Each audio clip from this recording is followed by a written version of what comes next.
لازم يكون عندك حياة، غير كده روح موت. محدش مهتم بمعاناتك، محدش مهتم انت حاسس بايه، ومحدش فارق له. انت لو مت من دلوقتي، ايه اللي هيحصل؟ ايه اللي هيحصل بجد لو مت دلوقتي؟ ولا اي حاجة. هتعمل لك عزا مامتك، يا لهوي ابني يا حبيبي فلذتك بدي.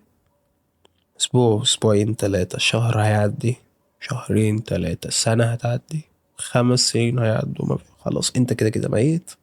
هما كده كده هيحصلوك بعدين.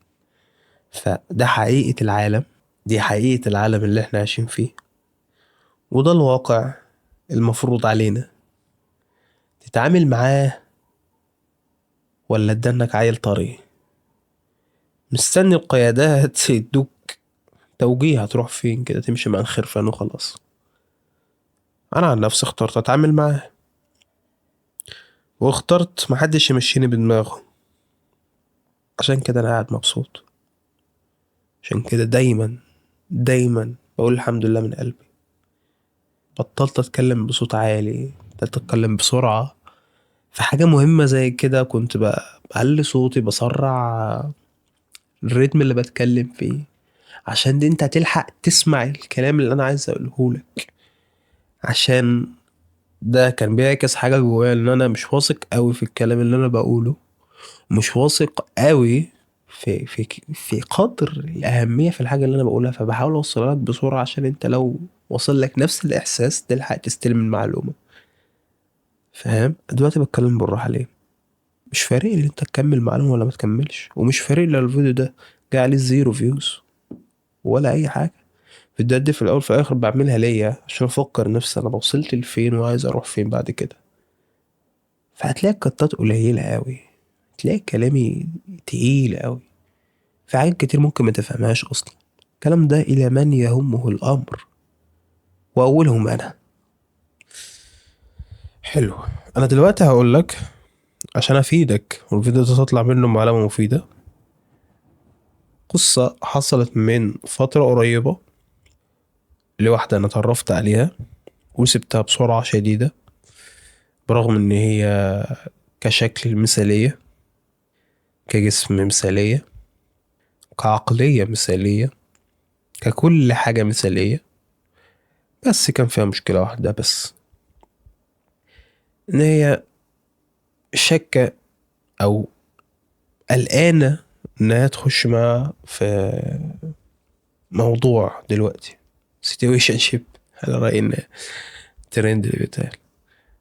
تمام. فاضطرت بعد ما واجهتها إنها تقول لي خلينا صحاب. ممكن تقول عليا غشي عشان واجهت بسرعة، وممكن تقول لأ انت عرفت انت عايز تروح فين، وعارف انت عايز ايه، وعارف عايزه امتى ومن مين وازاي، واللي قدامك عارف هو بيكلم مين. فما كان مني إلا هذا أنا وهذه شخصيتي. عجبك تعالى، مش عجبك الباب قدامك، الباب قدامك. ومشيت عادي جدا. وعلى فكرة هي ده بتحطها في وضع اللي هو فايت اور فلايت، فبتبدأ تخاف وتقلق وتمشي. وانا عارف ده، بس انا مش هحط نفسي في الموقف اللي انا الاقي ان بقى اقعد شهر، شهرين، 3، 6 في سيتويشن شيب على امل ايه يا عم؟ ومين اللي يعلقني؟ فاهم حاجة؟ فالحلوة لو عايزاك هتيجي، سيبك انت من المعافرة. على الناحية الأخرى كان في بنت أخرى لذيذة كده. فكرة الحاجات دي مش بكلم فيها القناة دي بالذات، مش عاوز أعرفك ازاي تكلم بنات ولا ازاي تعمل بنات وكده. بس الحوار ده أنا والله نيتي فيه إن أنت تفهم السيكولوجية عشان تعرف تعامل خطيبتك وبالتالي مراتك إن شاء الله كويس، ويبقى عندك مبدأ. والحاجات دي احنا مرينا بها كلنا او هتمر علينا احنا الكل، فلازم تكون عارف انت هتتعامل معاها ازاي، سواء كانت حاجة بجد ولا لعب عيال. تمام. انا عامة عمري ما بخش حاجة لعب عيال، حتى اللي قدامي كان قايل لي طب خلينا اصحاب فترة، طب نشوف، مش ما بصاحبش، فاهمني؟ بس خلاص، ريح دماغك بقى. والله لو ملكة انجلترا في عز شبابها قدامك، طز. ايه يعني؟ اصل انا لما اجي ابص على نفسي، انا دلوقتي بعمل الفلوس اللي انا عايزها واحسن، الحمد لله. عندي شغلي، بدل الشغل 2 3 4 بروجكتات شغالين في نفس الوقت، في كلية من احسن الكليات في مصر، احسن المجالات في العالم مش في مصر. وبس، حياتي ماشية على كيفي، بمشي جيم، مكملاتي واكلي وكل حاجة من معايا ومبسوط. عاش حياتي 100 فل و10، بايس ايدي وش وظهر، نايم مبسوط وراضي عن حياتي، وعندي صحاب وعندي حياة وجامعة وكل حاجة. عايز ايه تاني؟ انا عايز ايه تاني؟ انت اضافة في حياتي هتكوني موجودة للجزء اللذيذ، الدلع، الشياكة، الأناقة، اللي هو انت عملت ايه النهاردة، كل الكلام الجميل ده. اكتر من كده، عايزة تحطي نفسك في خانة اكبر من كده، اسف على رأي حسام موافي، اسف، ما اقدرش، ما ينفعش. مش عاجبك الباب فوت جمل. شايف القوة اللي بكلمك بيها؟ شايف انا دلوقتي بكلمك باسلوب وحاجة انت ممكن ما تكونش متعود على حد يكلمك كده اصلا في اليوتيوب. بس فكرة في حاجة، ده انا بكلمك فيس تو فيس، انا بكلم مراية. والله العظيم انا ساعات بتكلم بصوت عالي كده قبل ما انام، والنور كله مطفي ومفيش شايف حاجة من كتر الضلمة، بكلم نفسي بصوت عالي كده، بنفس الاسلوب، بنفس التون. تمام. اللي انت بتسمعه محدش هيقوله لك، وان قاله لك هيكون عايز يبيع لك حاجة. انا مش عايز ابيع لك حاجة، انا مش عندي غير كوميونتي اشتراكه 250 جنيه، وده اشتراك رمزي جدا بالنسبة لكمية الحاجات اللي هتاخدها جوه. انا عامل لك بيئة تشوف الناس اللي شبهك فيها، وفي ناس بتكون مشرفة على الكلام ده، والناس دي بتاخد مرتبات، فهي صارفة على نفسها، مش باخد حاجة في جيبي. فانا مش جاي ابيع لك حاجة هنا، انا بكلم نفسي، والكلام اللي بيتقال ده to whom it may concern، الى من يهمه الامر. فعشان تتخطى بسهولة، انت دلوقتي عرفنا خلاص ان انت مش راجع تاني، وانت تستحق احسن من كده، شئت ام ابيت تستحق احسن من كده، عشان انت في الاول وفي الاخر راجل. عشان من 300 400 سنة، البنات اللي مش ولا بد اللي انت كنت بتجري وراهم دول، كنت بتشتريهم بالفلوس، جواري، بيبقى عندك بدل الواحدة 100، وانت نسيت قيمتك عشان المجتمع النسوي اللي احنا قاعدين فيه. نسوك قيمتك ونسوك وضعك وهيبتك كراجل، وانت راجل متدين وبتخاف ربنا، عارف يعني المرأة زوجة، ام، اخت، تعامل باحترام وتشال فوق الراس، مفيش اي مشكلة. بس نشزت، عارف يعني نشزت، بدأت تقل أدبها على نفسها الأول قبل ما تقل أدبها عليك. يبقى يا باشا مع السلامة، مع السلامة. مش هضرب ولا أشتم ولا أقل من قيمتها، عشان أنا لو حاولت أقل من قيمتها بأي شكل من الأشكال اللي ممكن تيجي في دماغك دلوقتي، أنت بتقل من قيمة نفسك. أكرم حاجة اللي أنت تعملها لنفسك ولكل حاجة حواليك، اللي أنت تمشي من غير ولا كلمة، باي باي كده، اعمل كده بس. اشتريت نفسك، كرامتك، دماغك، كل حاجة. طيب عشان ما نضيعش وقت كتير، ازاي بقى تتخطى بجد؟ لازم تعمل حاجة تزود احترامك لنفسك، والاحترام لنفسك الزيادة ده هيجيب لك ثقة بالنفس بنت لذينة، قوة مجهولة المصدر. انت بالنسبة لك هتبقى مجهولة المصدر، هتلاقي نفسك عندك قابلية اكتر ان انت تقول لا في وش اي حد، ولد او بنت، تخين رفيع، مش فارقة معاك، عشان انت عارف قدرات نفسك، مؤمن بنفسك بجد عشان انت عملت حاجات احلت من قيمة نفسك قصاد نفسك. حلو الكلام. طيب، عندك نواحي الحياة كراجل. طيب تركز معايا في الكلمتين الجايين دول عشان دول اتقل كلام هقوله لك في الفيديو ده وممكن تتوه مني. ركز معاك كويس وانا هقول لك حاجة بجد مش هتندم عليها. نواحي الحياة كراجل، انت عندك ايه في حياتك؟ assets او سندات او حاجات تجذب الانتباه والعين عليك وبتعلم من قيمتك بجد في سوق اي حاجة بقى، سوق عمل، سوق علاقات، سوق صحاب، سوق اي حاجة. ايه الحاجات دي؟ الجسم، العقل، والفلوس. التلات حاجات دول موجودين بنسب متفاوتة بين كل راجل للتاني.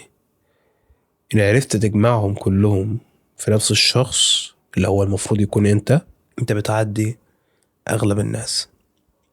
عارف يعني بتعدي اغلب الناس؟ هتبقى انت الشخص اللي ماشي في الشارع البنات تشاور عليه انا عايز اكون مع ده. تبقى انت المرة الشخص اللي ماشي في الشارع وواحد ماشي جنب مراته بتبص عليك انت تقول ايه الخيبة اللي معايا دي. تمام. ماليش دعوة ده بقى تقول لي ده ضد الدين، ده ضد الاخلاق، ضد الاعراف. ده اللي بيحصل، ده اللي بيحصل، ده الواقع الخرا اللي احنا عايشين فيه.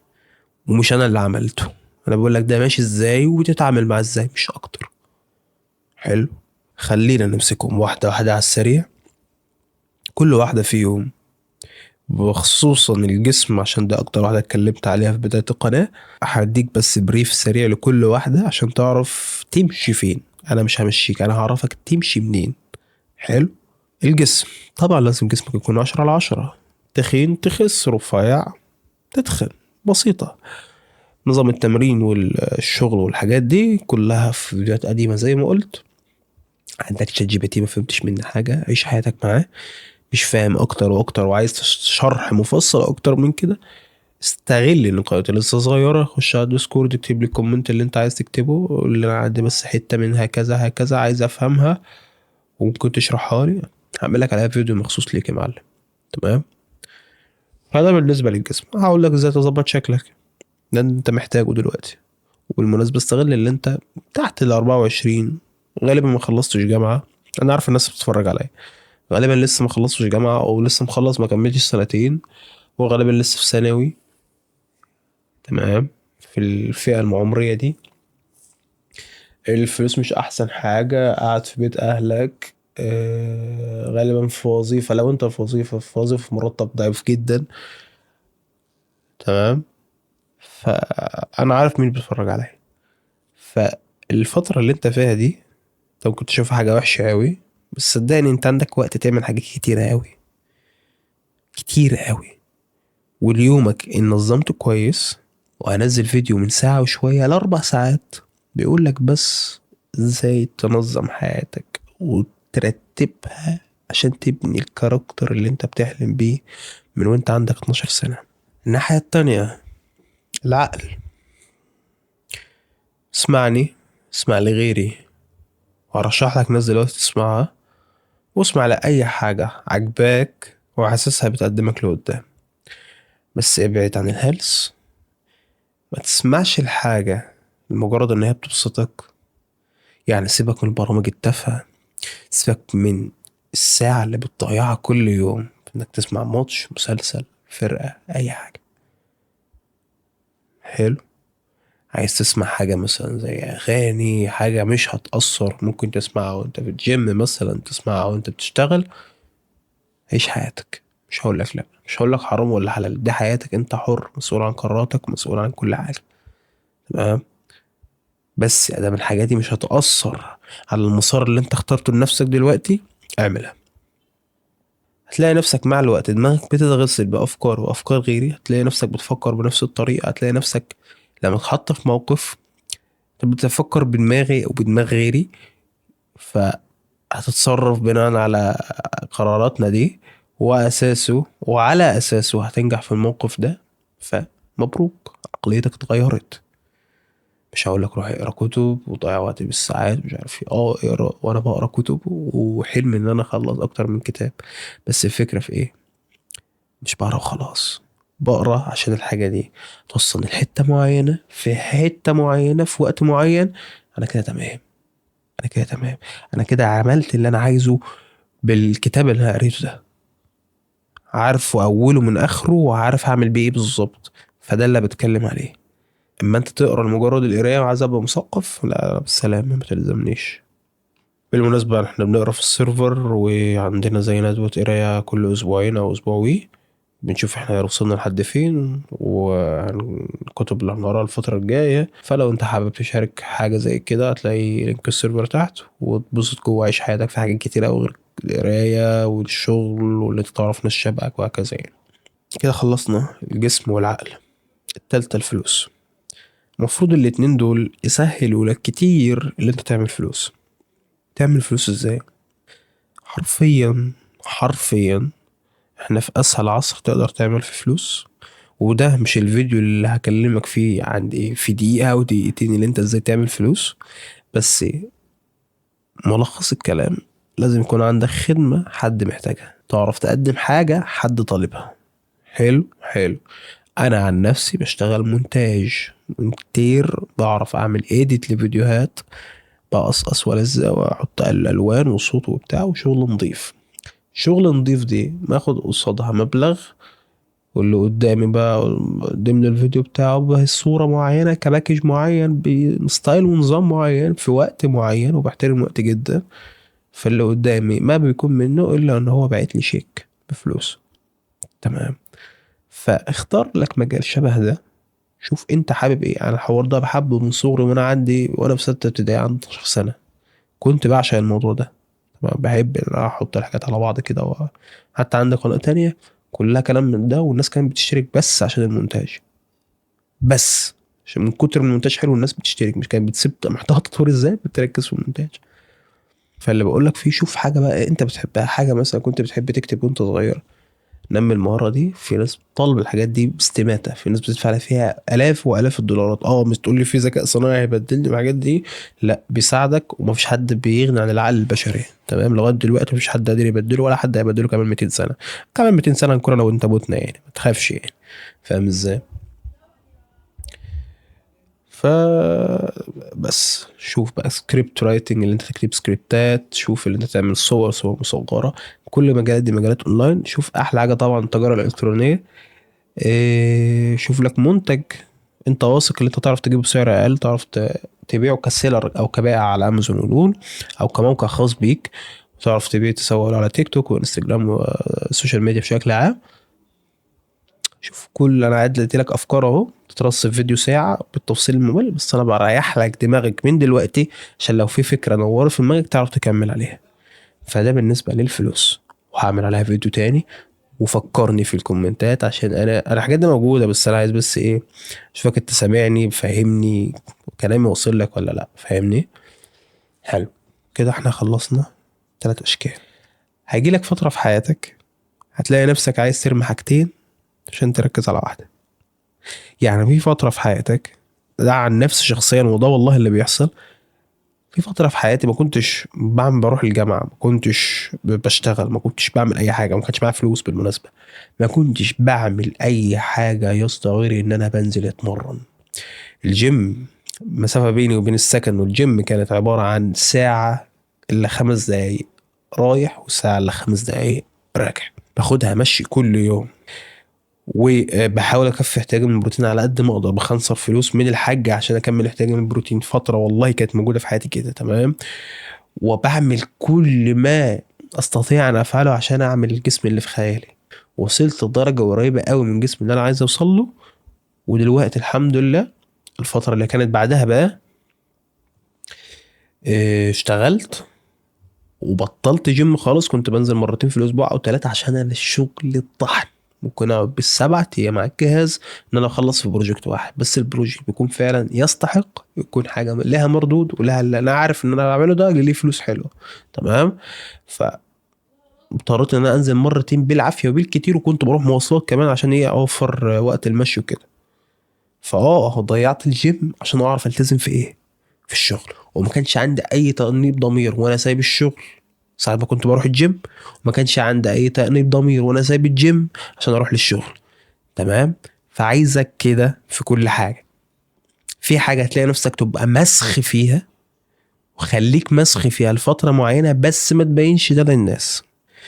اهم حاجة ما تبينش ده للناس. ولا مثلا يعني انت عايز تبان روش وتنشر بقى سلوكياتك وحالاتك قدام الناس كلها، مش كل يوم تنشر اللي انت في الجيم، مش كل يوم تنشر في اللي انت في بتشتغل، مش كل يوم تنشر حاجة واحدة بس. تمام. ده غلط، ده مصيبة. ده كده بقيت الواد المسخ اللي ما بيعملش غير ده. اه خليك مسخ فيها في بينك وبين نفسك وبين انا شخصيا وبين السيرفر. وانا احنا الناس الوحيدة اللي على الكوكب اللي هنشجعك على الموضوع ده وهنقدمك فيه. بس نبينته بره، اي حد ده انا هيشوفه هيقول عليك مجنون. واحنا مجانين، احنا هنا يا صاحبي مجانين، احنا بنعمل حاجات محدش بيعملها. عشان كده بنوصل لنتائج محدش بيوصل لها. عشان كده كل اصحابك هيخلصوا الجامعة وهيخلصوا كل حاجة ومش هيعرفوا يتجوزوا وهيقعدوا يفكوا حياة طول النهار والليل، وانت يا باشا هتبقى عامل اللي انت نفسك فيه كله. عملت صح على الليست بتاعتك كلها واحدة ورا التانية، وهتنام نومة ملوكي. والله في حد هيبقى قدك.